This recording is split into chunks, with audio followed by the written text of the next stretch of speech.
नीरू पाठक channel में आपका स्वागत है। घर में धन के भंडार भरे रहते हैं, तो धनतेरस की पूजा किस प्रकार से करें, यम देवता का दीपदान किस प्रकार से करें, ये संपूर्ण जानकारी अगर आपको चाहिए तो चैनल पर वीडियो अपलोड हो चुकी है, जरूर देख लीजिए। अच्छा, अब आप सुनने वाले हैं कार्तिक मास महात्म का 12वां अध्याय, लेकिन उससे पहले आप सुनेंगे कार्तिक स्नान की कहानी। और आज है धनतेरस, तो आज आप सुनने वाले हैं धनतेरस की कथा। धनतेरस के दिन भगवान धन्वंतरी की पूजा की जाती है, भगवान कुबेर की पूजा की जाती है और माँ लक्ष्मी और गणेश की पूजा करते हैं, और इसके साथ ही यम के निमित्त दीपदान भी किया जाता है। तो आज की कथा में आप जानेंगे क्यों हम आज के दिन यानी कि धनतेरस के दिन दीपदान करते हैं यम के निमित्त। इस विषय पर एक पौराणिक कथा प्रचलित है जिसे आज आप सुनने वाले हैं। एक बार यमराज ने अपने दूतों से प्रश्न किया कि क्या प्राणियों के प्राण हरते समय तुम्हें किसी पर दया भी आती है। यमदूत संकोच में पड़ गए और बोले, नहीं महाराज, हम तो आपकी आज्ञा का पालन करते हैं, हमें दया भाव से क्या प्रयोजन है। यमराज ने सोचा कि शायद यमदूत डर के मारे सच्चाई नहीं बता रहे हैं, तो यमराज ने अपना प्रश्न फिर से दोहराया। बोला, संकोच मत करो, यदि कभी कहीं भी तुम्हारा मन पसीजा है तो निडर होकर कह डालो। तब यमदूतों ने कहा कि सचमुच महाराज, एक बार ऐसी घटना घटी है जब हमारा हृदय भी कांप गया है। हंस नाम का एक राजा एक दिन शिकार के लिए गया। वह जंगल में अपने साथियों से बिछुड़कर भटक गया और वो दूसरे राजा की सीमा में चला गया। वहां के शासक हेमा ने राजा हंस का बड़ा सत्कार किया। उसी दिन राजा हेमा की पत्नी ने एक पुत्र को भी जन्म दिया। ज्योतिषियों ने नक्षत्र गणना करके बताया कि यह बालक विवाह के 4 दिन बाद ही मर जाएगा। राजा हंस के आदेश से उस बालक को यमुना के तट पर एक गुफा में ब्रह्मचारी के रूप में रखा गया। उस तक स्त्रियों की छाया भी न पहुंचने दी, किंतु विधि का विधान तो अडिग होता है। संयोगवश एक दिन राजा हंस की राजकुमारी यमुना के तट पर चली गई और उसने उस ब्रह्मचारी बालक से गंधर्व विवाह कर लिया। और विवाह का 4था दिन आया और राजकुमार मृत्यु को प्राप्त हो गया। तब उस नवपरिणीता का करुण विलाप सुनकर हमारा हृदय कांप गया। ऐसी सुंदर जोड़ी हमने कभी न देखी थी। वे कामदेव तथा रति से कम न थे। इस युवक को कालग्रस्त करते समय हमारे अश्रु भी थम न पाए थे। तब यमराज ने द्रवित होकर कहा, क्या किया जाए, विधि के विधान की मर्यादा हेतु हमें ऐसा अप्रिय कार्य करना पड़ता है। तब दूतों ने पूछा कि महाराज, क्या कोई ऐसा उपाय नहीं जिससे अकाल मृत्यु से बचा जा सके। तब दूत के पूछने पर यमराज ने अकाल मृत्यु से बचने का उपाय बताते हुए कहा कि धनतेरस के पूजन एवं दीपदान को अगर विधि पूर्वक पूर्ण किया जाए तो अकाल मृत्यु से छुटकारा मिलता है। जहाँ जहाँ जिस जिस घर में ये पूजन होता है वहाँ अकाल मृत्यु का भय पास नहीं फटकता। और तभी से धनतेरस के दिन धन्वंतरी की पूजा के साथ ही दीपदान की प्रथा का प्रचलन हुआ, जिसमें यम के निमित्त दीपदान भी किया जाता है। तो पौराणिक मान्यताओं के अनुसार धनतेरस की संध्या काल में यम के निमित्त जो दीपदान करते हैं उससे अकाल मृत्यु से रक्षा होती है और किसी भी प्रकार के संकट से रक्षा होती है। यम दीपदान के लिए आपको लेना है एक चौमुखा दीपक। उस दीपक में आपको 2 बातियां डालनी है, लंबी वाली क्रिस क्रॉस करके, जिससे कि चारों तरफ कोने निकल जाए, मतलब चारों तरफ बाती होनी चाहिए। और इसमें सरसों का तेल डालकर, थोड़ी सी जौ या फिर राई डालकर, एक सिक्का डालकर और घर के मुख्य द्वार से बाहर यानी कि दक्षिण दिशा की तरफ ये दीपक आपको प्रज्वलित करना है। दीपदान करते समय आपका मुख दक्षिण दिशा की तरफ होना चाहिए और चारों तरफ से बातियां प्रज्वलित की जाती हैं। कहा जाता है कि धर्म, अर्थ, काम और मोक्ष चारों पदार्थों की प्राप्ति के लिए ये दीपक चौमुखा प्रज्वलित किया जाता है। इसके पीछे एक और मान्यता है। कहा जाता है कि जब हम चौमुखा दीपक प्रज्वलित करते हैं तो चारों तरफ से, मतलब चौतरफा, किसी भी प्रकार से हमारे ऊपर संकट आए, हर प्रकार के संकट से हमारी रक्षा होती है। तो अपने परिवार की सुरक्षा के लिए प्रत्येक वर्ष धनतेरस के दिन यम के निमित्त दीपदान करना चाहिए। अच्छा, कई स्थानों पर धनतेरस से लेकर भाई दूज तक पूरे 5 दिन तक दीपदान किया जाता है, तो कई स्थानों पर सिर्फ नरक चतुर्दशी के दिन ही दीपदान किया जाता है। तो आप अपने परिवार की परंपरा जिस प्रकार से है उसके अनुसार दीपदान कर सकते हैं और दीप प्रज्वलित करने के बाद यम देवता से अपने परिवार की सुरक्षा के लिए प्रार्थना कीजिए। इस प्रकार से धन त्रयोदशी के दिन आपको दीपदान करना है, या फिर आपके यहाँ 5 दिन दीपदान होता है तो आप 5 दिन भी कर सकते हैं। और अब आप सुनेंगे कार्तिक मास का आज का अध्याय। प्रभु मुझे सहारा है तेरा, हे जग के पालनहार, कार्तिक मास महात्म्य की कथा करूं विस्तार। राजा पृथु नारद मुनि से पूछते हैं कि हे नारद मुनि, आपने कार्तिक मास के व्रत में जो तुलसी की जड़ में भगवान विष्णु का निवास बताया है और उस स्थान की मिट्टी का पूजन करने को बतलाया है, इसलिए मैं श्री तुलसी जी के महात्म्य को सुनना चाहता हूँ। तुलसी कहाँ और कैसे उत्पन्न हुई, यह बताने की कृपा करें, और भगवान विष्णु को तुलसी इतनी प्रिय क्यों है, यह भी जरूर बताइए। तब नारद मुनि ने कहा, हे राजन, आप सावधान होकर तुलसी जी की महत्ता तथा उनके जन्म का प्राचीन इतिहास सुनिए। एक समय जब देवगुरु बृहस्पति और देवराज इंद्र कैलाश पर्वत पर शंकर जी का दर्शन करने गए तो भगवान शंकर ने अपने भक्तों की परीक्षा ली। उन जटाधारी दिगंबर ने उनके मार्ग में अवरोध डाला। यद्यपि वह तेजस्वी, शांत, लंबी भुजा और चौड़ी छाती वाले गौरवर्ण अपने विशाल नेत्रों से युक्त तथा सिर पर जटाधारी वैसे ही बैठे थे, तथापि उन भगवान शंकर को न पहचानकर इंद्र ने उनका नाम धाम आदि परिचय पूछा और कहा कि शंकर जी अपने स्थान पर हैं या कहीं गए हैं। इस पर उस तपस्वी ने कुछ नहीं कहा, परंतु त्रिलोकीनाथ के ऐश्वर्य से गर्वित होकर इंद्र कब तक चुप रहते। उन्होंने क्रोध करके तपस्वी से घुड़क कर कहा, अरे मैं पूछता हूँ तो उत्तर क्यों नहीं देता? मैं अभी तुझे वज्र मारता हूँ, फिर देखता हूँ तुझ द्रुमति की रक्षा कौन करता है। ऐसे क्रुद्ध हो इंद्र ने ज्यों ही उस दिगंबर को मारने के लिए हाथ में वज्र लिया, त्यों ही भगवान शंकर ने वज्र सहित इंद्र का हाथ स्तंभित कर दिया और विकराल नेत्र कर भगवान शंकर ने उसे देखा। त्यों ही ऐसा विदित हुआ मानो वह दिगंबर प्रज्वलित हो उठा है और तेज से जला देगा। भुजाएं स्तंभित होने से इंद्र के क्रोध और दुख का अंत न रहा, परंतु ज्यों ही बृहस्पति जी ने उस पुरुष को प्रज्वलित देखा, त्यों ही अपनी बुद्धि से उसको शंकर भगवान जानकर प्रणाम किया और दंडवत कर बहुत सी स्तुति भी की। फिर इंद्र ने भी भगवान शंकर से कहा, हे दीनानाथ, हे महादेव, आप अपना क्रोध रोककर इंद्र के अपराध को क्षमा कर दीजिए। बृहस्पति के यह वचन सुनकर महेश्वर गंभीर वाणी से बोले, मैं अपने नेत्रों से निकाले हुए क्रोध को कैसे रोकूं? तब बृहस्पति ने कहा, हे भगवान, अपने भक्तों पर दया करनी चाहिए। आप अपना भक्त वत्सल नाम सार्थक कीजिए। आप अपने इस तेज को कहीं और स्थापित कर दीजिए और इंद्र का उद्धार कीजिए। तब भगवान शंकर ने गुरु बृहस्पति से कहा, मैं तुम्हारी स्तुति से प्रसन्न हूँ। जो तुमने इंद्र को जीवन दान दिलवाया है, मैं विश्वास करता हूँ कि मेरे नेत्रों की अग्नि अब इंद्र को पीड़ित न करेगी। बृहस्पति से ऐसा कहकर भगवान शंकर ने अपने माथे से निकाले हुए अग्निमय तेज को अपने हाथों में लेकर क्षीर सागर में डाल दिया। फिर लीलाधारी भगवान अंतर्ध्यान हो गए। इस प्रकार जिसको जो जानने की इच्छा थी उसे जानकर इंद्र और बृहस्पति अपने स्थान को चले गए। राजा पृथु ने कहा, हे देवर्षि, आपको नमस्कार है। कृपा कर आप यह कहिए कि जिस समय भगवान शंकर ने अपने माथे का वह तेज क्षीर सागर में डाल दिया तो उस समय क्या हुआ? नारद जी ने कहा, हे राजन, जब भगवान शंकर ने अपना वह तेज क्षीर सागर में डाल दिया तो उस समय वह शीघ्र ही बालक होकर गंगा सागर के संगम पर बैठकर संसार को भय देने वाला रुदन करने लगा। उसके रुदन से समस्त संसार व्याकुल हो उठा। लोकपालों के मन में भी व्याकुलता हुई। चराचर चलायमान हो गया। शंकर सुवन के रुदन से ब्रह्मांड व्याकुल हो गए। समस्त देवता और ऋषि मुनि व्याकुल होकर लोक पितामह श्री ब्रह्मा जी की शरण में गए। सबने मिलकर श्री ब्रह्मा जी को प्रणाम किया और स्तुति की। फिर कहा कि हे पितामह, यह तो बड़ा भयंकर समय उपस्थित हुआ है। हे महायोगिन, इसका नाश कीजिए। तब देवताओं की ऐसी बात सुनकर श्री ब्रह्मा जी सत्यलोक से उतरकर उस बालक को देखने के लिए समुद्र तट पर आए। समुद्र ने ब्रह्मा जी को आता देखकर प्रणाम किया और बालक को उठाकर उनकी गोद में दे दिया। तब विस्मित होकर श्री ब्रह्मा जी ने पूछा, हे सागर, तुम शीघ्र कहो कि यह बालक किसका है? समुद्र ने विनम्र शब्दों में कहा, प्रभु, यह तो मैं नहीं जानता, किंतु मुझे इतना अवश्य ज्ञात है कि गंगा सागर के संगम पर प्रकट हुआ है। अतएव हे जगत गुरु, आप इस बालक का जात कर्म आदि संस्कार कीजिए, इसका जातक फल बताइए। नारद जी कहते हैं कि इधर तो सागर ब्रह्मा जी के गले में हाथ डालकर बार बार उनका आकर्षण कर रहा था। फिर तो उसने ब्रह्मा जी का गला इतनी जोर से पकड़ा कि उससे पीड़ित हो ब्रह्मा जी के नेत्रों में आंसू टपकने लगे।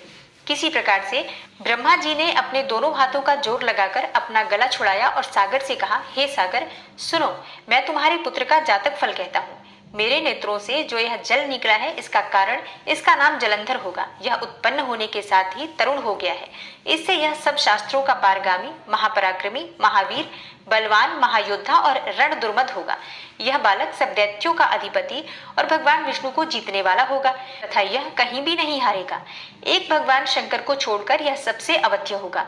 जहाँ से उत्पन्न हुआ है फिर वहीं जाएगा। इसकी स्त्री बड़ी पतिव्रता, सौभाग्यशालिनी, सर्वांग सुंदरी और परम मनोहर, मिष्ट भाषिणी तथा शीलवान होगी। तब नारद जी कहते हैं, हे राजन, सागर से ऐसा कहकर ब्रह्मा जी ने शुक्राचार्य को बुलाकर उनके हाथों से बालक का राज्याभिषेक करवाया और स्वयं अंतर्ध्यान हो गए। फिर तो बालक को देखकर सागर बड़ा ही प्रसन्न हुआ और घर आ गया। कितने ही उपाय से उसका पालन कर उसको पुष्ट किया। फिर कालनेमी नामक असुर को बुलाकर उसका वृंदा नाम की कन्या से सविधि विवाह करवा दिया। उस विवाह में बड़ा उत्सव हुआ। श्री शुक्राचार्य के प्रभाव से स्त्री सहित जलंधर दैत्यों पर राज्य करने लगा। एक समय जब समुद्र का पुत्र जलंधर अपनी स्त्री वृंदा के सहित असुरों से सम्मानित हुआ सभा में बैठा था, तभी गुरु शुक्राचार्य वहां पहुंचे, जिनके तेज से सब दिशाएं प्रकाशित हो गईं। तब गुरु जी को आता देखकर असुरों सहित सागर पुत्र ने उठकर बड़े आदर से उन्हें प्रणाम किया। तेजस्वी गुरु जी ने सबको आशीर्वाद दिया।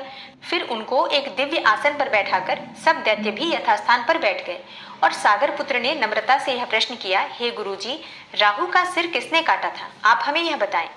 इस पर श्री शुक्राचार्य जी ने विरोचन पुत्र हिरण्यकशिपु और उसके धर्मात्मा पौत्र का परिचय देकर देवताओं और असुरों द्वारा समुद्र मंथन की संक्षेप में सब कथा कहकर यह बतलाया कि जब समुद्र से अमृत निकला तो उस समय देव रूप बनाकर राहु भी पीने बैठ गया। इस पर इंद्र के पक्षपाती भगवान विष्णु ने राहु का सिर काट डाला। यह सुनने के साथ ही जलंधर के नेत्र लाल हो गए और उसने बड़ा क्रोध किया। फिर अपने धस्मर नामक दूत को बुलाकर गुरु का कहा हुआ सब वृतांत सुनाया और आज्ञा दी कि तुम शीघ्र ही इंद्रपुरी में जाकर इंद्र को मेरी शरण में लाओ। धस्मर जलंधर का बड़ा निपुण दूत था। वह शीघ्र ही इंद्र की सुधर्मा नामक सभा में जा पहुंचा और उसने जलंधर के शब्दों में इंद्र से कहा, हे देवताधम, तुमने समुद्र को क्यों मथा और मेरे पिता के सब रत्नों को क्यों ले लिया है? ऐसा करके तुमने अच्छा नहीं किया। यदि तू अपना भला चाहता है तो उन सब रत्नों सहित देवताओं के साथ मेरी शरण में आ, अन्यथा हे सुराधम, मैं सत्य कहता हूँ कि तेरा राज्य ध्वंस कर दूंगा। इंद्र यह सुनकर बहुत विस्मित हुआ और कहने लगा, पहले सागर ने मेरे भय से सब पर्वतों को अपनी कुक्षी में क्यों स्थान दिया और मेरे शत्रु दैत्यों की क्यों रक्षा की? इसी कारण से मैंने उनके सब रत्न हरण किए हैं। मैं सत्य कहता हूँ, मेरा द्रोही सुखी नहीं रह सकता। इंद्र की बात सुनकर वह दूत शीघ्र ही जलंधर के पास आया और सब बातें उसे कह सुनाई, जिन्हें सुनते ही वह दैत्य क्रोध के मारे अपने होठों को काटने लगा और देवताओं को जीतने के लिए उसने उद्योग आरंभ किया। फिर तो सब दिशाओं तथा पाताल से करोड़ों दैत्य उसके पास पहुंच गए। शुंभ निशुंभ सेनापतियों को साथ लेकर जलंधर इंद्र से युद्ध करने लगा। शीघ्र ही उसने इंद्र के नंदन वन में अपनी विशाल सेना उतार दी। वीरों की शंख ध्वनि और घोर गर्जन से इंद्रपुरी गूंज उठी। अमरावती छोड़ देवता उनसे युद्ध करने चले। भयानक मारकाट हुई। दोनों पक्षों के आचार्य अपने अपने मृतकों को जिलाने लगे। असुरों के आचार्य गुरु शुक्र अपनी मृत संजीवनी विद्या से और देव गुरु बृहस्पति द्रोणागिरी से औषधियां लाकर मृतकों को जिलाते रहे। इस पर जालंधर ने अपने गुरु शुक्राचार्य जी से क्रुद्ध होकर कहा, मेरे हाथ से मरे हुए देवता जीते कैसे हैं? जिलाने वाली औषधियां तो सब आपके पास ही हैं, फिर यह कैसे संभव है? इस पर श्री शुक्राचार्य जी ने गुरुदेव श्री बृहस्पति जी द्वारा द्रोणगिरी से औषधि लाकर देवताओं को जिलाने की बात बताई। यह सुनकर जलंधर और भी क्रुद्ध हुआ। श्री शुक्राचार्य जी ने कहा, क्रुद्ध क्यों होते हो? यदि शक्ति है तो द्रोणगिरी पर्वत को उठाकर समुद्र में फेंक दो, तब मेरे कथन की सत्यता प्रमाणित हो जाएगी। इस पर जलंधर क्रुद्ध होकर शीघ्र ही द्रोणगिरी पर्वत के पास जा पहुंचा और अपनी भुजाओं द्वारा उसे जड़ से उखाड़कर समुद्र में फेंक दिया। यह तो भगवान शंकर का तेज था और इसमें जलंधर की कोई विचित्रता नहीं थी। हरे कृष्णा। आज की कथा का यहीं पर समापन करती हूँ और इसके आगे का वृतांत आप सुनेंगे कल की कथा में। और अब आप सुनेंगे भगवान श्री कृष्ण के एक भक्त की कथा। हमें भगवान पर विश्वास है, ये बात तो सभी कहते हैं, लेकिन कितना विश्वास है? क्या इतना विश्वास है कि परिस्थिति चाहे कोई भी हो, संकट चाहे कितना भी बड़ा क्यों न हो, हर परिस्थिति में भगवान श्री कृष्ण से पहले और बाद में कोई भी नाम याद न रहे। अगर मनुष्य सिर्फ भगवान श्री कृष्ण को ही अपना सहारा मान ले तो विश्वास कीजिए, कोई भी संकट क्यों न हो, हर परिस्थिति में भगवान श्री कृष्ण हमारी रक्षा करते ही हैं। और ये बात स्वयं भगवान श्री कृष्ण ने भगवद गीता में कहा है कि अगर मनुष्य सब कुछ त्याग कर मेरी शरण में आ जाए तो उसके सारे संकट, सारे दुख मैं हर लेता हूँ। और ऐसा ही विश्वास था एक चिड़िया का, जो कि गौरैया थी। गौरैया चिड़िया का नाम आप सबने सुना होगा। एक बहुत ही छोटी सी चिड़िया होती है, आप सबने ज़रूर उसे देखा होगा। और ये पौराणिक कथा है महाभारत काल की। महाभारत काल में जब कुरुक्षेत्र के मैदान को युद्ध के लिए तैयार किया जा रहा था, कुरुक्षेत्र के युद्ध क्षेत्र को विशाल सेनाओं के आवागमन की सुविधा के लिए तैयार किया जा रहा था। उन्होंने हाथियों का इस्तेमाल किया था पेड़ों को उखाड़ने के लिए और जमीन को साफ करने के लिए। हाथी पूरे वेग से अपने इस काम में लगा हुआ था। परंतु ऐसे ही एक पेड़ पर एक गौरैया अपने 4 बच्चों के साथ रहती थी। जब उस पेड़ को उखाड़ा जा रहा था तो उसका घोंसला जमीन पर गिर गया, लेकिन चमत्कारी रूप से उसकी संतानें अनहोनी से बच गईं। किसी को कुछ भी नुकसान नहीं हुआ, लेकिन बच्चे बहुत छोटे होने के कारण उड़ने में असमर्थ थे। गौरैया बहुत परेशान हुई, कमजोर थी, भयभीत थी।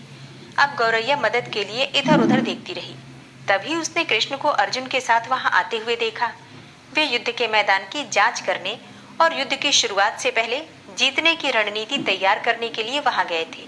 अब तो भगवान श्री कृष्ण को देखकर गौरैया को थोड़ी राहत मिली। उसने भगवान श्री कृष्ण के रथ तक पहुंचने के लिए अपने छोटे छोटे पंख फड़फड़ाए और किसी प्रकार श्री कृष्ण के पास जा पहुंची और पास पहुंचकर भगवान श्री कृष्ण से बोली, हे कृष्ण, कृपया मेरे बच्चों को बचाएं, क्योंकि एक बार युद्ध शुरू हो गया तो कल तो उन्हें कुचल दिया जाएगा।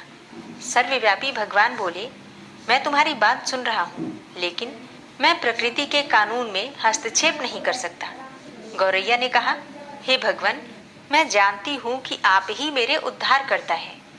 मैं अपने बच्चों के भाग्य को आपके हाथों में सौंपती हूँ। अब ये आपके ऊपर है कि आप उन्हें मारते हैं या उन्हें बचाते हैं। काल चक्र पर किसी का बस नहीं है। श्री कृष्ण ने एक साधारण व्यक्ति की तरह उससे बात की, जिसका आशय था कि वहां ऐसा कुछ भी नहीं था जिसके बारे में वो कुछ भी कर सकते थे। गौरैया ने विश्वास और श्रद्धा के साथ कहा, हे प्रभु, आप कैसे और क्या करते हैं वो मैं नहीं जान सकती। आप स्वयं काल के नियंता हैं, ये बात मुझे पता है। मैं सारी स्थिति एवं परिस्थिति एवं स्वयं को परिवार सहित आपको समर्पण करती हूँ। गौरैया की बात सुनकर भगवान श्री कृष्ण बोले कि अपने घोंसले में 3 सप्ताह के लिए भोजन का संग्रह करो। इधर गौरैया और श्री कृष्ण के संवाद से अनभिज्ञ अर्जुन गौरैया को दूर भगाने की कोशिश करते हैं। गौरैया ने अपने पंखों को कुछ मिनटों के लिए फुलाया और फिर अपने घोंसले में वापस चली गई। 2 दिन बाद शंख के उद्घोष से युद्ध शुरू होने की घोषणा की गई। कृष्ण ने अर्जुन से कहा कि अपने धनुष और बाण मुझे दो। अर्जुन चौंका, क्योंकि कृष्ण ने युद्ध में कोई भी हथियार नहीं उठाने की शपथ ली थी। इसके अतिरिक्त अर्जुन का ये भी मानना था कि वह ही सबसे अच्छा धनुर्धर है। अर्जुन ने दृढ़ विश्वास के साथ कहा, मुझे आज्ञा दे भगवान, मेरे तीरों के लिए कुछ भी अभेद्य नहीं है। चुपचाप अर्जुन से धनुष लेकर कृष्ण ने एक हाथी को निशाना बनाया, लेकिन हाथी को मार के नीचे गिराने की बजाय तीर हाथी के गले की घंटी में जा टकराया और एक चिंगारी सी उड़ गई। अब तो अर्जुन ये देखकर अपनी हंसी नहीं रोक पाए कि कृष्ण एक आसान सा निशाना चूक गए। फिर अर्जुन ने स्वयं को प्रस्तुत करते हुए कहा कि क्या मैं प्रयास करूं? लेकिन अर्जुन की प्रतिक्रिया को नजरअंदाज करते हुए भगवान श्री कृष्ण ने उन्हें धनुष वापस दे दिया और कहा कि कोई और कार्यवाही आवश्यक नहीं है। लेकिन केशव, आपने हाथी को क्यों तीर मारा? अर्जुन ने पूछा। भगवान श्री कृष्ण ने कहा, क्योंकि इस हाथी ने उस गौरैया के आश्रय उसके घोंसले को, जो कि एक पेड़ पर था, उसको। अर्जुन ने पूछा, कौन सी गौरैया भगवान? इसके अतिरिक्त हाथी तो अभी स्वस्थ और जीवित है, केवल घंटी ही टूटकर गिरी है। अर्जुन के सवालों को खारिज करते हुए भगवान श्री कृष्ण ने उसे शंख फूंकने का निर्देश दिया। युद्ध शुरू हुआ। अगले 18 दिनों में कई जानें चली गई। अंत में पांडवों की जीत हुई और फिर से एक बार कृष्ण अर्जुन को अपने साथ लेकर सुदूर क्षेत्र में भ्रमण के लिए गए। कई शव अभी भी वहां हैं जो उनके अंतिम संस्कार का इंतजार कर रहे हैं। जंग का मैदान गंभीर अंगों और सिर, बेजान सीढ़ियों और हाथियों से अटा पड़ा था। भगवान श्री कृष्ण एक निश्चित स्थान पर रुके और एक घंटी, जो कि हाथी पर बांधी जाती थी, उसे देखकर विचार करने लगे। फिर भगवान श्री कृष्ण ने अर्जुन से कहा, अर्जुन, क्या आप मेरे लिए यह घंटी उठाएंगे और इसे एक तरफ रख देंगे? निर्देश बिल्कुल सरल था, परंतु अर्जुन के समझ में नहीं आया। आखिरकार विशाल मैदान में जहां बहुत सी अन्य चीजों को साफ करने की जरूरत थी, कृष्ण उस धातु के एक टुकड़े को रास्ते से हटाने के लिए क्यों कहेंगे? उसने प्रश्नवाचक दृष्टि से उनकी ओर देखा। हाँ, यह घंटी, कृष्ण ने दोहराया। यह वही घंटी है जो हाथी की गर्दन पर पड़ी थी, जिस पर मैंने तीर मारा था। फिर अर्जुन बिना किसी और सवाल के वह भारी घंटी उठाने के लिए नीचे झुका, और जैसे ही उन्होंने उसे उठाया, उसकी हमेशा के लिए जैसे दुनिया बदल गई। 1, 2, 3, 4 और 5 4 युवा पक्षी और उसके बाद एक गौरैया उस घंटी के नीचे से निकले। बाहर निकल के माँ और छोटे पक्षी कृष्ण के इर्द गिर्द मंडराने लगे और बड़े ही आनंद से उनकी परिक्रमा करने लगे। 18 दिन पहले काटी गई एक घंटी ने पूरे परिवार की रक्षा की थी। अब तो अर्जुन हैरान परेशान हो गए। अर्जुन ने कहा, हे कृष्ण, मुझे क्षमा करें। आपको मानव शरीर में देखकर और सामान्य मनुष्यों की तरह व्यवहार करते हुए मैं भूल गया था कि आप वास्तव में कौन हैं।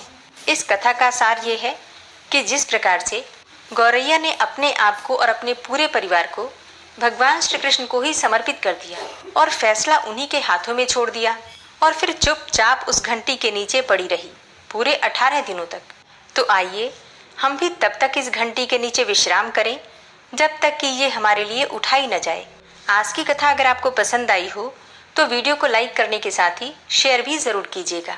ओम विश्वम विष्णुर्वचटकारो भूत भव्य भवत प्रभु भूतकृत भूतभृत भावो भूतात्मा भूतवाहन भूतात्मा परमात्मा च मुक्तानां परमागति अव्ययः पुरुष साक्षी क्षेत्रज्ञो अक्षर एव च योगो योग विदाम नेता प्रधान पुरुषेश्वरः नारसिंह वपु श्रीमान केशवः पुरुषोत्तम सर्वः शर्वः शिवस्थाणुर्भूतादिर्निधिर्व्ययः संभवो भावनो भर्ता प्रभवः प्रभुरीश्वरः स्वयंभू शंभुरादित्यः पुष्कराक्षो महास्वनः अनादिनिधनो धाता विधाता धातुरुत्तमः अप्रमेयो ऋषिकेश पद्मनाभो अमरप्रभु विश्वकर्मा मनुस्त्वष्टा स्थविष्ठः स्थविरो ध्रुवः अग्राह्यः शाश्वतः कृष्णो लोहिताक्षः प्रदर्दनः प्रभूतस्त्रिककुब्धाम पवित्रं मङ्गलं परम् ईशानः प्राणदः प्राणो ज्येष्ठः श्रेष्ठः प्रजापति हिरण्यगर्भो भूगर्भो माधवो मधुसूदनः ईश्वरो विक्रमी धन्वी मेधावी विक्रमः क्रमः अनुत्तमो दुराधर्षः कृतज्ञः कृतिरात्मवान् सुरेशः शरणं शर्म विश्वरेताः प्रजाभवः अह संवत्सरो व्याल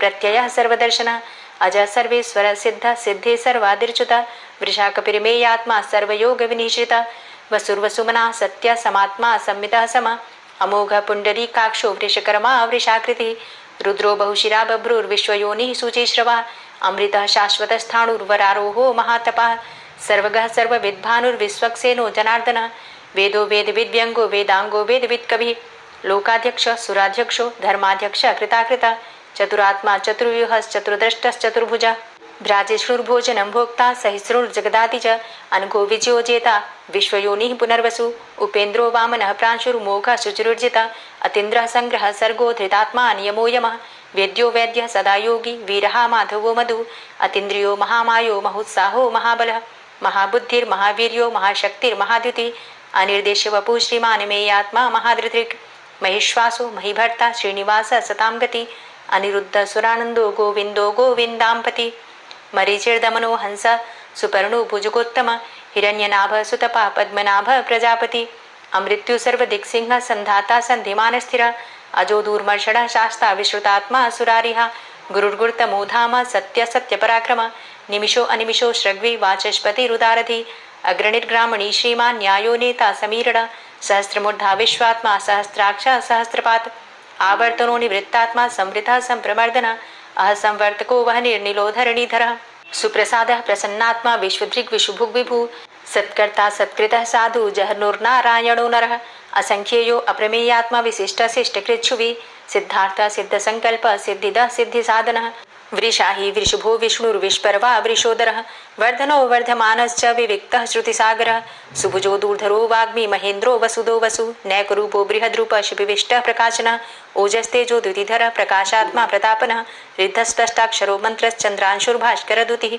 अमृतांशुद्भवो भानु शशबिन्दुः सुरेश्वरः औषधं जगतः सेतु सत्यधर्म पराक्रमः भूतभव्य भवन्नाथ पवनः पावनो नलः कामः कामकृत्कान्तः कामः कामप्रदः प्रभु युगाधिकृत युगावर्तो नैकमायो महाशनः अदृश्यो अव्यक्तरूपश्च सहस्रजित् अनन्तजित् इष्टो अविशिष्ट शिष्टेष्ट शिखण्डी नहुसो वृष क्रोधः क्रोधकृत्कर्ता विश्वबाहुर्महीधरः अच्युतः प्रतितः प्राणः प्राणदो वासवानुजः अपां निधिर्धिष्ठानं प्रमत्तः प्रतिष्ठितः स्कन्दः स्कन्दधरो धूर्यो वरदो वायुवाहनः वासुदेवो बृहद्भानुरादिदेवः पुरन्दरः अशोकस्तारणस्तारः शूरः सौरिर्जनेश्वरः अनुकूलः शतावर्त पद्मी पद्मनिवेक्षणः पद्मनाभो अरविंदाक्ष पद्मगर्भ शरीरभृत महर्धिरिद्धो वृद्धात्मा महाक्षो गरुड़ध्वज अतुलः शरभो भीमो समयज्ञो हविर्हरि सर्वलक्षण लक्षण्यो लक्ष्मीवान समितिञ्जय वीक्षरो रोहितो मार्गो हेतुर्दामोदरः सह महीधरो महाभागो वेगवान मिताशन उद्भव शोभणो देव श्रीगर्भ परमेश्वर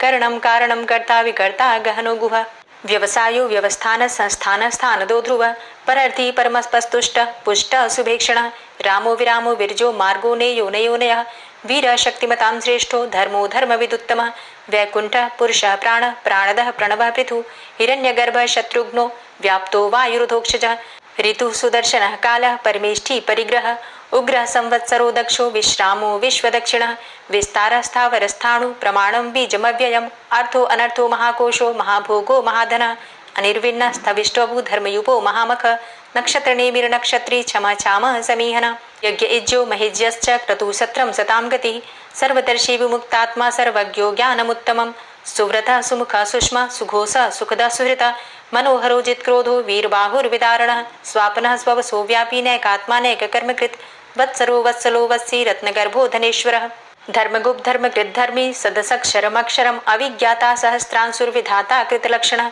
गभस्तिनेमिः सत्त्वस्थः सिंहो भूतमहेश्वरः आदिदेवो महादेवो देवेशो देवभृद्गुरुः उत्तरो गोपतिर्गोप्ता ज्ञानगम्यः पुरातनः शरीरभूतभृद्भोक्ता कपीन्द्रो भूरि दक्षिणः सोमभो अमृतपः सोम पुरुजित पुरुषोत्तमः विनियोजय सत्यसन्धो दाशाः सात्वतां जीवो विनयिता साक्षी मुकुन्दो अमितविक्रमः अम्भो निद्रणन्तात्मा महोदधीशयोऽन्तकः अजोमहारः स्वाभाव्यो जितामित्रः प्रमोदन आनन्दो नन्दनो नन्दः सत्यधर्मा त्रिविक्रमः महर्षि कपिलाचार्यः कृतज्ञो मेदिनीपतिः त्रिपदस्त्रिदशाध्यक्षो महाशृङ्गः कृतान्तकृत् महावराहो गोविन्दः सुखेणः कनकाङ्गदी गुह्यो गभीरो गहनो गुप्तश्चक्रगदाधरः फेथा स्वाङ्गो अजितः कृष्णो दृढः सङ्कर्षणोच्युतः वरुणो वारुणो वृक्षः पुष्कराक्षो महामनाः भगवान भगानंदी वनमाली हलायुध आदित्यो ज्योतिरादित्यः सहिष्णुर्गतिसत्तमः सुधन्वा खंड परशुर दारुणो द्रविड़प्रद दिविस्त्रिक्सरदृग्व्यासो वाचस्पतिर्योनिजः त्रिसामा सामगः साम निर्वाणं भेषजं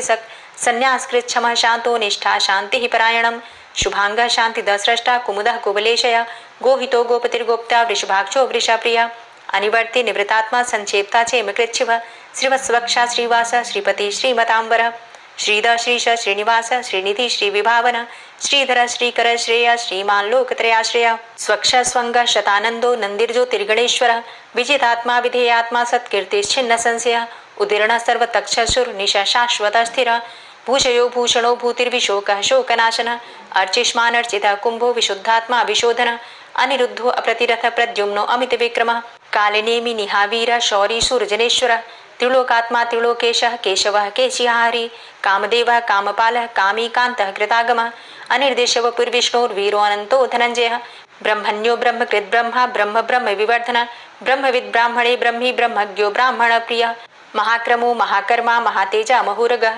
महाक्रतुर्महायज्वा महायज्ञो महाहवि स्तव्यः स्तव प्रिय स्तोत्रं स्तुतिस्तोतारण प्रिय पूर्णः पुरैता पुण्य पुण्यकीर्तिर्नामयः मनोजवस्तीर्थकरो वसुरेता वसुप्रद वसुप्रदो वासुदेव वसुर्वसुमनाहवि सद्गतिः सत्कीर्तिः सत्ता सद्भूति सत्परायणः शूरसेनो यदुश्रेष्ठः सन्निवासः सुयामुनः भूतावासो वासुदेवः सर्वासु निलयोनलः दर्पः दर्पदो दृप्तो दूर्धरोधा पराजितः विश्वमूर्तिर्महामूर्तिर्दीप्तमूर्तिर्मूर्तिमान् अनेकमूर्तिरव्यक्तः शतमूर्तिः शताननः एको नैकः सवः क किं यत्तत्पदमनुत्तमं लोकबन्धुर्लोकनाथो माधवो भक्तवत्सलः सुवर्णवर्णो हेमांगो वरांगश्चंदनांगदी वीरहा विषमः शून्यो घृताशीर चलश्चलः अमानी मानदो मान्यो लोकस्वामी त्रिलोकदृक् सुमेधा मेधजो धन्य सत्यमेधा धराधर तेजो वृषः द्वितिधर सर्वशस्त्रप्रतांबर प्रग्रहो निग्रहो व्यग्रो नैकशृंगो गदाग्रज चतुर्मूर्तिश्चतुर्बाहुश्चतुर्व्यूहश्चतुर्गति चतुरात्मा चतुर्भावश्चतुर्वेद विदेकपात समावर्तो अनुवृतात्मा दुर्जयो दुरतिक्रम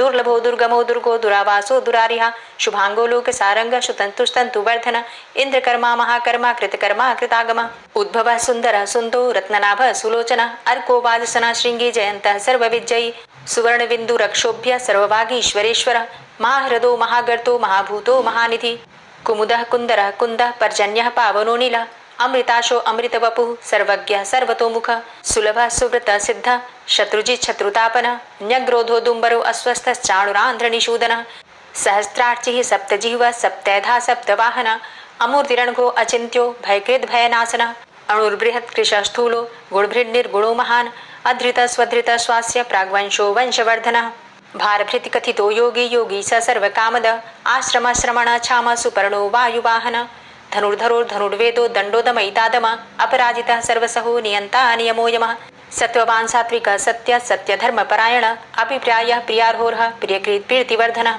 विहाय सगतिर्ज्योति सुरुचिर्हुद्भुग्विभु रविर्विलोचनः सूर्य सविता रविलोचनः अनन्तो हुद्भुग्भोक्ता सुखदो नैकजोग्रज अनिर्विण्ण सदामर्षि लोकाधिष्ठानमद्भुत सनात सनातन्तमः कपिलः कपिरप्यय स्वस्तिदा स्वस्तिकृत् स्वस्ति स्वस्तिभुक् स्वस्ति दक्षिण रौद्रः कुण्डली चक्रे विक्रमयुर्जित शासन शब्दातिगः शब्दशः शिशिरः शर्वरीकर अक्रूरः पेशलो दक्षो दक्षिणः चमिणाम्बर विद्वतमो वितभय पुण्यश्रवण कीर्तन उत्तारणो दुष्कृतिः पुण्यो दुःस्वप्ननाशन वीरः रक्षण संतो जीवनः पर्यवस्थित अनन्तरूपो अनन्तसृर्जितमन्युर्भयापः चतुरष्ट्रो गभीरात्मा विदिशो व्यादिशो दिश अनादिर्भूर्भुवो लक्ष्मी सुवीरो रुचिरांगद जननो जन्मादिर्भीमो भीम पराक्रम आधारनीले योधाता पुष्पहासः प्रजागर ऊर्ध्वगः सत्पथाचार प्राणदः प्रणमापण प्रमाणं प्राणनीलियः प्राणभृत् प्राणजीवनः तत्त्वं तत्त्वविदेकात्मा जन्म मृत्यु जरातिग पूर्व स्वस्तरुस्तार सविता प्रपितामह यज्ञो यज्ञपतिर्यज्वा यज्ञांगो यज्ञवाहन यज्ञभृद् यज्ञकृद्यज्ञ यज्ञभुक् यज्ञसाधन यज्ञान्तिकृद्यज्ञ गुह्यमन्यमन्नादेव च आत्मयोनिः स्वयं जातो वैखानः सामगायन देवकी नन्दन स्रष्टा क्षितिसः पापनाशन शङ्खभृन्नन्द कीचक्री शारङ्ग धन्वा गदाधर रथांगपाणिरक्षोभ्य सर्वप्रहरणायुध ओम नमः इति। और अब आप सुनेंगे श्री तुलसी चालीसा। श्री तुलसी महारानी करो विनय सिरनाय जो मम हो संकट विकट दीजे मात नशाय। नमो नमो तुलसी महारानी महिमा अमित न जाए बखानी दियो विष्णु तुमको सन्माना जग में छायो सुयस महाना। विष्णु प्रिया जय जयति भवानी तिहु लोक की हो सुख खानी। भगवत पूजा करे जो कोई बिना तुम्हारे सफल न होई। जिन घर तव नहीं होय निवासा उस घर कर ही विष्णु नहीं बासा। करे सदा जो तव नित सुमिरन तेहि के काज होय सब पूरन। कार्तिक मास महात्म तुम्हारा ताको जानत सब संसारा। तव पूजन जो करे कुंवारी पावे सुंदर वर सुकुमारी। करे जो पूजा नित प्रति नारी सुख संपत्ति से होय सुखारी। वृद्धा नारी करे जो पूजन मिले भक्ति होवे पुलकित मन। श्रद्धा से पूजे जो कोई भवनिधि से तर जावे सोई। कथा भागवत यज्ञ करावे तुम बिन नहीं सफलता पावे। छायो तब प्रताप जग भारी ध्यावत तुम्हीं सकल चित धारी। तुम्ही मात यंत्रन तंत्रन में सकल काज सिद्धि होवे क्षण में। औषधि रूप आप हो माता सब जग में तव यश विख्याता। देव ऋषि मुनि और तपधारी करत सदा तव जय जयकारी। वेद पुराणन तव यश गाया महिमा अगम पार नहीं पाया। नमो नमो जय जय सुख कारणी नमो नमो जय दुख निवारणी। नमो नमो सुख संपत्ति देनी नमो नमो अग काटन चेनी। नमो नमो भक्तन दुख हरणी नमो नमो दुष्टन मद छेनी। नमो नमो भव पार उतारणी नमो नमो परलोक सुधारणी।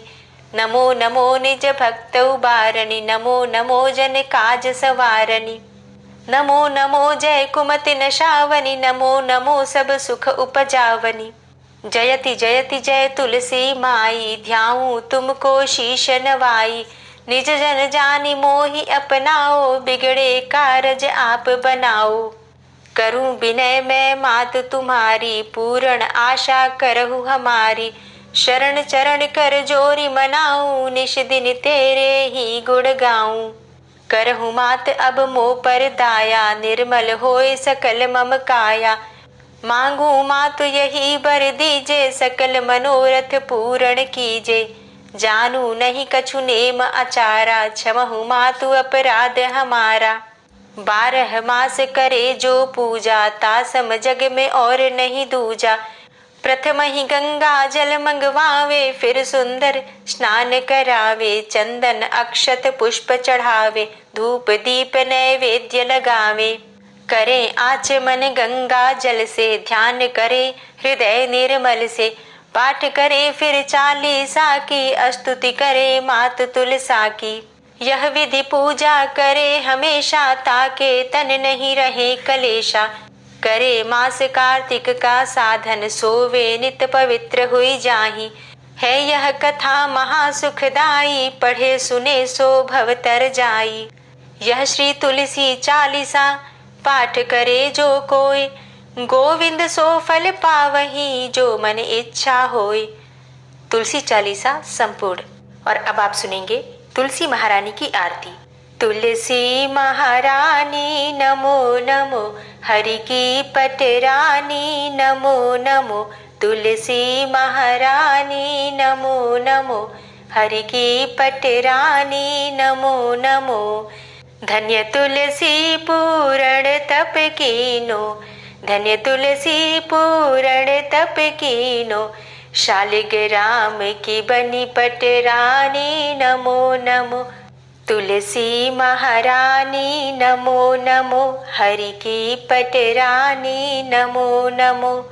जाके पत्र मंजरी कोमल, जाके पत्र मंजरी कोमल, श्रीपति कमल चरण लपटानी नमो नमो। हरि की पटरानी नमो नमो। तुलसी महारानी नमो नमो। धूप दीप नैवेद्य आरती, धूप दीप नैवेद्य आरती। पुष्पन की वर्षा बरसानी नमो नमो। हरि की पटरानी नमो नमो। तुलसा महारानी नमो नमो। 56 भोग 36 व्यंजन, 56 भोग 36 व्यंजन। बिन तुलसा हरि एक न मानी नमो नमो। तुलसी महारानी नमो नमो। हरि की पटरानी नमो नमो। सभी सखी मैया तेरो यश गावे, सभी सखी मैया तेरो यश गावे। भक्ति दान दीजे महारानी नमो नमो। तुलसा महारानी नमो नमो। हरि की पटरानी नमो नमो। नमो नमो तुलसा महारानी, नमो नमो तुलसी महारानी। तुलसी महारानी नमो नमो। हरि की पटरानी नमो नमो। तुलसी महारानी नमो नमो। हरि की पटरानी नमो नमो। प्रेम से बोलिए तुलसी मैया की जय। जय श्री कृष्णा। राधे राधे।